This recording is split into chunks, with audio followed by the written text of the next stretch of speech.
Welcome to this week's edition of the Pete Mezzetti Show. I'm Pete Mezzetti. My guest this evening is Dan Meaney from the Connecticut Water Company. Dan, welcome. How are you? Thank you, Pete. Thanks for having me. Thanks for coming down. So, Dan, maybe can you tell us a little bit about yourself and how long you've been with the water company? Sure. I'm in communications at Connecticut Water Company. I'm a 28-year employee, and my career has evolved as the company has evolved. We were a much smaller company when I started back in 1994, and now we've grown. We now serve customers in 60 towns across the state of Connecticut, and it's a multifaceted job. As you can imagine, we communicate with customers, we communicate with public opinion leaders, town officials, we also communicate with regulators, and we are also an investor-owned company, so we have shareholders to communicate with as well. Oh, you guys are, I didn't know you were an investor-owned company. Yes, we are. Oh, wow. It's pretty interesting. So you guys probably have a board of directors to report to. We do. We have a Connecticut board of directors. We're based in Clinton. We have a board of directors that helps determine our business strategy as well as our capital budgets, how much we're going to invest in our drinking water systems. And they keep a nice local eye on the Connecticut operations and keep the decision making right here in Connecticut. Absolutely. And now, as far as when the pandemic started to where we are now, is everybody working remotely or is everybody back in the office? Yeah, that was quite a shock for everybody. I remember we started in March, I think it was March 12th. We have the ability to work remotely, and an email came out and said, we're going to try everybody working remotely the next day on Friday. All right. And we'll see how that goes. And it went well enough that they said, you know what, don't come back. We stayed out. So the office people based in the office, were out of the office. We didn't really start coming back regularly until this summer. Oh, okay. 1 or 2 days a week. The people in the field who are out there at our well fields and checking water samples and working in customers' homes, they had a very brief pause while we developed some procedures and policies to keep our employees and customers safe when COVID was spreading. And so they were out of the, not working in the field for maybe a week or two. And then they went back on a very limited basis with those protocols and procedures in place to protect public health and to protect employee health. So they've been at it pretty much nonstop. Absolutely, absolutely. Now let's talk about the 2022 drought and request for conservation. Sure. 2022 has been an interesting year in terms of some areas of the state of Connecticut have seen a considerable amount of rainfall and other areas have not. And when you talk about water systems in Connecticut, our water systems is Connecticut Water Company. Right. I mentioned we serve 60 towns. Part of that 60 towns is we have more than 60 different water systems. So unlike larger utilities that may serve a large metropolitan area, Greater New Haven or Greater Hartford, we have smaller systems. The system that serves the Connecticut shoreline we call our Guilford system, and that serves customers from Guilford over to Old Saybrook. All right. We have 2 or 3 more systems in Old Lyme. We have a bunch of systems up in northern Connecticut and in the Naugatuck area, each with its own source of supply or sources of supply, and each with its own treatment and distribution system. So we may see some areas of the state where we have adequate water supplies and we're not as interested or encouraging conservation as much as we are along the shoreline. This year it's been dry. Yep. We have, this part of the Connecticut is served by our Kelseytown and Killingworth reservoirs in Killingworth and Clinton. And we also have groundwater sources. And we have seen a considerable increase in water usage. In a typical year during the summertime, demand goes up 30% just because of warm weather. Right. When you combine that with a hot, dry summer, and also a seasonal population along the Connecticut shoreline, especially in the beautiful beach communities here. Absolutely. You see people who necessarily don't pay the water bill. They don't get our messages about conservation, so they don't have that incentive or the wherewithal to understand a conservation message when it comes in. Absolutely. So that creates a bit of an increased challenge here along the Connecticut shoreline. Now, as far as once you turn on the tap to get a drink or make dinner, the water actually comes from one of the local reservoirs, correct? Yeah, a good portion of it comes from the reservoirs, and it's treated at our William Mackenzie treatment plant in Clinton. Okay. But we also have groundwater sources. We have wells in Guilford and Madison and Clinton and Westbrook and Old Saybrook towards that end of the woods. So it's a balance. Okay. A lot of times it's not exclusively surface water, and it's not exclusively what we call groundwater. Right. And that's one of the operational flexibilities we have is when things start to get really dry in the reservoir, we can lean a little more on the groundwater sources to help keep that supply going. Unfortunately for groundwater, it does take longer to recharge, and it's not as easy to see the level. When you drive by a reservoir or a lake, you can see how the water line is receded. You can Absolutely. say, oh my goodness, we've got a drought. Absolutely. When it's groundwater, it's harder to see that, and it takes longer for those to recharge. So we are mindful of what we take, because whether it's out of a reservoir or groundwater, it's still coming from the same place, and it only ggets replenished when it rains or there's snow. So we need to preserve that water supply during dry periods. Absolutely. And I know some, if it's raining somewhere in the state of Connecticut, it's not raining on the shoreline. It's like, it's raining up in the Northwest Hills. What about down here where it's never going to rain again? Yeah, and that's one of those dry bands that we've seen set up this summer. As if you live in northern Connecticut, you may have gotten a good rainstorm for 4 or 5 inches over the past few weeks. And in the shoreline, you may not have seen that much. Right. And even then, when the ground gets so hard and dry from a drought, it runs off quickly, which helps the reservoir supplies, but it doesn't do much to help the groundwater supply. It's really those good, sustained, steady rains that go on for a couple of days or every few days that we really need. Absolutely, absolutely. Now, as far as water conservation goes, what can people do to conserve water?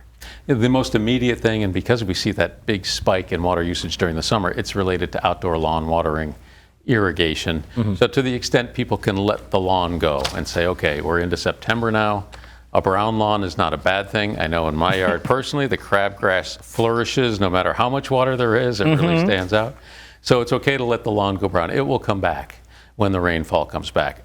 As we continue in this dry period, it's not a great time to start a new lawn. If you're looking to reseed or put in a new lawn, maybe you hold off on that a little bit till the precipitation comes back and we have more regular rainfall. And then everybody can do things in the house. Right. Don't let the water run when you're brushing your teeth. Take shorter showers. Make efficient use of the water you have. Stretch it. And absolutely. And we're not looking for every customer to do a bunch. It's even if we all do a little thing, take little steps, it'll add up to a lot. Absolutely, absolutely. Now, where the water comes from for the Connecticut Water Company is a mix of groundwater and reservoir water. We talked about that and how it's used in residential, commercial, the municipality. Let's talk about how it's used, maybe getting into a little bit more detail. Yeah, it's the same water mains that bring water to a residential customer's house are all the same. Also, the same water mains that bring water to businesses, to industry, and it's also the same water main that have fire hydrants on them. Right. And so that is one of the things that we need to make sure we maintain. As we talk about the drought and the need to maintain these water supplies, is because people need them for critical purposes. Right. Domestic use, sanitation, toilet flushing, cooking, drinking, those are the highest level priorities. Also keeping businesses open. If you've got a process that needs water, we want to make sure those businesses can stay in place. And that's why we ask people to cut back on areas where it's not as essential. But essentially it's the same water main and it's the same water that serves all of our customers along the Connecticut shoreline and in other parts of the state, depending on the water system they're in. Absolutely, and I'm sure during the time now, it's probably pretty critical to people. Yeah, absolutely. And again, it's one of those things that you don't want to be crying wolf about the drought and how dry it has been.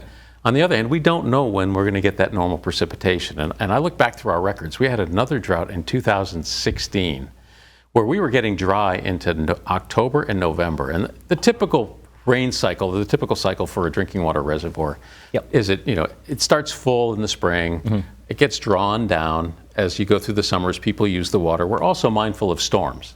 When you get tropical storms, hurricanes that have the potential to dump inches and inches of rain, we need to make sure that there's room in the reservoirs for that rain. So we try to manage those levels accordingly. But once you get to this time of the year, it's time for the reservoirs to start filling up. And if they don't, if we start getting into the winter and spring and we haven't seen normal precipitation, then you're really starting behind. And you can't just, a water company can't turn on the tap and fill up the reservoir. No. It's got to come from above. It's got to come from Mother Nature. Yeah, absolutely. Mother Nature's got to do her job and rain for a couple of days and be some substantial rain. Exactly. So preserving that water supply now and keeping water in the tanks, which is in our storage tanks, is what we need for public fire protection and also to make sure we've got adequate supplies for those essential uses. Absolutely, absolutely. It sounds pretty complex, but very interesting as well. Yeah, we're fortunate. We've got a good team of licensed and certified professionals, people who are really committed to drinking water. They know drinking water. They know how to operate our systems. We have some operational flexibility because of the investments we've made over the years that we can use a groundwater and a surface water, or we've interconnected a couple of systems so we can move water through the area. As one of my former bosses used to say, it's a simple business, but it isn't easy. Exactly. Yes. Now, what are some of the investments that you guys have made? We make water main investments all the time. We have a $60 million capital budget in Connecticut every year, roughly, give or take a few million here or there. About half of that goes to replace aging water main. Water main that's been in service since the late 1800s or early 1900s, or even a lot of our systems were built right after World War II. Oh, wow. Those systems are now getting to be 70, 80 years old.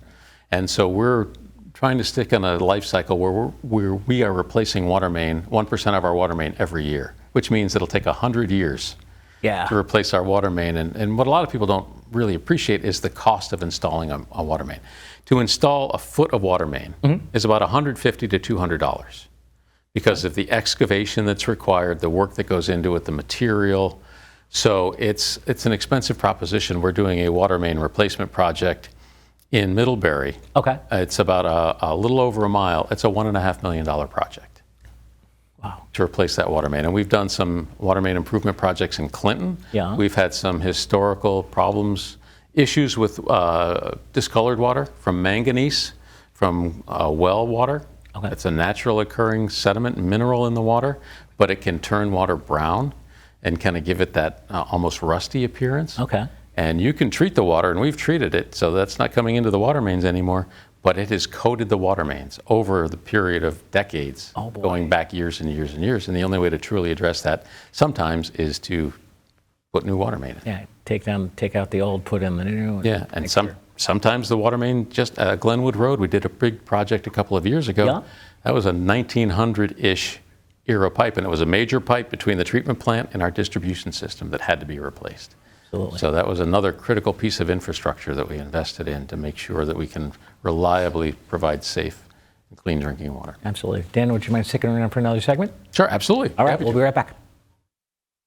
Scammers know that people in the midst of moving don't always have time to do the necessary research. Watch out for deals that are too good to be true. If the price seems much better than elsewhere, it may be a scam. Search online for the listing, scammer's email address or phone number. If you find the same ad listed in other cities, that's a huge red flag. And see the property in person. If you can't, ask someone you trust to go and confirm that it is what was advertised. Don't pay a stranger with cash transfer apps to secure an apartment or pay a deposit. Only use these apps with people you know. For more tips, visit bbb.org. Community TV, your neighborhood TV. Publicly funded and a reliable partner for cable companies nationwide. It provides transparent coverage of local and state government, education, and public programming. A digital town green that can be watched anywhere, anytime, and on any device. Watch us on today's high-tech distribution methods. Community TV in Connecticut. Local, unfiltered, reliable, and yours. Absolutely. Welcome back to this week's edition of the Pete Mezzetti Show. I'm Pete Mezzetti, sitting here with Dan Meaney from Connecticut Water. Dan, welcome back. Thank you, Pete. Thanks, Dan. So, Dan, we were talking a little bit about, in the first segment, just a general overview of the water company. Let's open up this segment, and what I want to know is, how do you guys bill? What's the billing structure for when your resident, when the mailbox opens and, hey, there's a bill from the water company? Yeah, we bill quarterly for most of the vast majority of our residential customers get a bill for 90 days, and that bill is for the past 90 days. So you're always paying for water that's been used. We have water meters in just about every customer home that we serve, and typically there's a remote reading device on the outside of the home. So the meter readers will come, they'll tap the device, get the meter reading in the device, and then it goes to our billing system. They'll calculate how much water was used and bill on a per gallon basis. There's a fixed basic service charge that appears on the bill, and that is to cover the cost of the infrastructure and the billing system and the equipment, and that is a flat rate regardless how much water you use. Right. And then there's a consumption charge, and that's the actual water usage. How much water did Pete Mezzetti use in a quarter? Exactly. That's going to be multiplied by a rate, and then that's going to be what your bill is for the quarter. Wow. And like you said, you guys bill every quarter. So. We bill every quarter. Some of our larger customers, residential, commercial, industrial customers, they may get billed monthly. Okay. So it varies. Okay. Now, as far as how is the water treated and distributed? Sure. Surface water from our reservoirs goes into a treatment plant. We have our McKenzie treatment plant in Clinton. It was built in the early 80s. Okay. Initially, that is treated with some alum is added to help the particles, the dirty particles in the water stick together so they sink to the bottom. They kind of settle out through the clarification process. Sure. We add chlorine to make sure there's no bacteria in the water, and it's also then run through a filter, a bed of about 6 foot deep of granular activated carbon, which is a very effective filter media, helps take care of some of that unpleasant taste or odor that can sometimes be associated with surface water, so that the water is not only treated of most of the impurities or all the impurities, but it also helps improve the taste. Groundwater typically requires less treatment. That is pumped right from the ground. In Connecticut, one of the things, I know you had a dentist on most recently, or very recently. Fluoridation is another issue that comes up periodically. In Connecticut, water utilities are required to add fluoride to the water when you serve a population of 20,000 or more in a water system. Okay. So in our shoreline system, we fluoridate the water. So at our treatment plant and in our groundwater sources, we have fluoride to add to the water. And some of our other systems that don't meet that population threshold, they do not have fluoride added. Really? So that we also add something to adjust the pH of the water so that it's neutral. We add chlorine and fluoride if needed, and then we continually test it. We test it during the treatment process. We test it once it's out in the distribution system, because once it leaves the treatment plant or the well field, it goes into a water main. It may get pumped up to a storage tank. You get that elevation to help provide the pressure that customers expect when they open the tap and have water come out. Right. And we have booster stations, pump stations along the way to help push that water along further if there's not enough gravity assist there. Oh, cool. Very, very cool. Now let's talk about the importance of investing in drinking water and the infrastructure. Yeah, a very timely topic. You don't have to look too far back in the news to the crisis they had in Jackson, Mississippi. That's right. Where flood waters affected the drinking water system, basically took it out of commission, and that there was a pattern of that. That was a system that was in dire need of infrastructure investment. We are committed to making sure that that doesn't happen in our water systems. That's why we do invest $60 million a year, give or take, in our drinking water systems. We prioritize that investment. We have a capital planning council at the company who look and evaluate the different projects that we need to do. Those that have the highest priority to serve customers rise to the top. Sometimes they're multi-year projects. Right. But it's really looking at what can we do, how can we invest that money so that we are going to be putting infrastructure in place that's not going to serve just customers today, but customers tomorrow and future generations. We talked about those water mains being in place for 80, 90, 100 years. Exactly. Treatment plants that are going to be in service for 60, 70 years. So making sure that we have that infrastructure in place so that we can reliably serve customers, because while no one wants to pay higher water bills to fund that infrastructure necessarily, you certainly don't want water to come out of the tap, and you want it to be clean and safe when you turn on the tap. Exactly. So that's the importance of investing, and by investing now, it saves money. In the long run, if you can invest in replacing a water main now, it's less expensive than 2 years from now if that main breaks, and you're bringing a crew in on an emergency basis to excavate a road and having an unplanned, unscheduled repair. That's much more expensive than the planned infrastructure. Absolutely, absolutely. And now, as far as the financial assistance program for customers, what's that about? Yeah, we're very proud of one of the things that we implemented in July of 2021 was we were the first water utility in the state to be authorized by the Connecticut Public Utility Regulatory Authority to offer a water rate assistance program. Okay. And what it basically does, it's if you're an income eligible customer, we take 15% off the basic usage charge and the commodity charge. So that is a 15% reduction in the water bill if you meet those income eligibility guidelines. So that is to help those customers who maybe need a little help paying their water bills. We also have a partnership with Operation Fuel. Okay. You may be familiar with them on the Eversource bill. We also work with them to provide assistance to customers. And we have our own customer assistance program, the deferred payment arrangements. forgiveness programs, depending on the hardship or the condition, the financial situation that people find themselves in. We can often find ways to help them, but we always encourage customers to call us because that's the only way that we can help them. Excellent. If they reach out to us, then we can find a way to help them on their bills. If they just don't pay the bill, then it gets into a bad situation, Right. and it becomes not the best. And one thing I did want to mention, Sure, too, thanks yeah. for bringing it up, Yeah. is there is a federally funded program that's available on we think it's going to be renewed, but we're not sure. Okay. And it's called LIWAP. It's the Low Income Household Water Assistance Program. Okay. And if you, on the heating side, it's been around for a while, it's called LIHEAP. Okay. Low Income Assistance, Energy Assistance Program. Okay. And what there's money set aside, and it's administered by the state of Connecticut Department of Social Services. And what they will do is if you are behind on a water or sewer bill and you're income eligible, they will pay the utility on the customer's behalf. Okay. So they will say, you're behind, you're in danger of having your service shut off.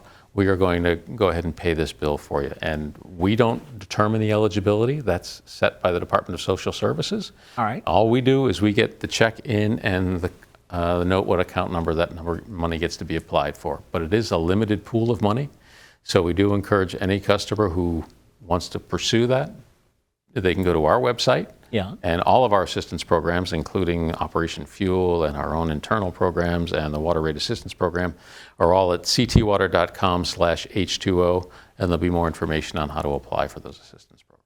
So if people, what types of other information can people find on ctwater.com? We have annual water quality reports. We do 120,000 water quality tests each year, testing for, actually 170,000, Wow. testing for 120 different water quality parameters.